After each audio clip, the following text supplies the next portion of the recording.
સુરત જિલ્લા collector doctor Saurabh પારગીના માર્ગદર્શન હેઠળ સુરત શહેર ઉધનામાં મામલતદાર AR નાયક અને ટીમ દ્વારા ગભેલી ગામમાં મેગા ડિમોલિશન હાથ ધરાયું હતું. સુરત શહેરના ઉધનાના વિસ્તારની ગભેણી ગામની સરકારી પડતર જમીન ઉપર બનાવવામાં ગેરકાયદેસર ઝીગા તળાવો દૂર કરવામાં આવ્યા હતા.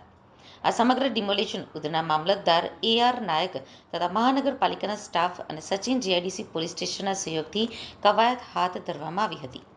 ગભેલી ગામના બ્લોક નંબર 483 વાળી સરકારી જમીન ઉપર અંદાજિત 55,000 ચોરસ મીટર વાળી જમીન કે જેની હાલની બજાર કિંમત ₹41.25 કરોડની સરકારી જમીનમાં કરવામાં આવેલા ગેરકાયદેસર ઝીંગા તળાવો દૂર કરવામાં આવ્યા હતા.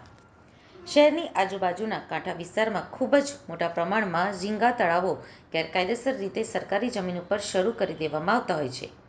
આ અંગેની વારંવાર ફરિયાદ કરવામાં આવતી હોવા છતાં પણ સચોટ રીતે કામગીરી થતી દેખાતી નથી.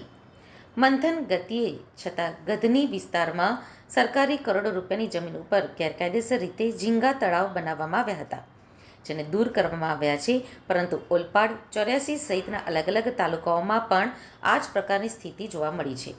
જો કલેક્ટર દ્વારા ઊંડાણપૂર્વકની તપાસ કરવામાં આવે તો ઘણા એવા ઝીંગા તળાવો આજે પણ સરકારી જમીન ઉપર દબાણ કરીને ઊભા કરી દેવામાં આવ્યા છે.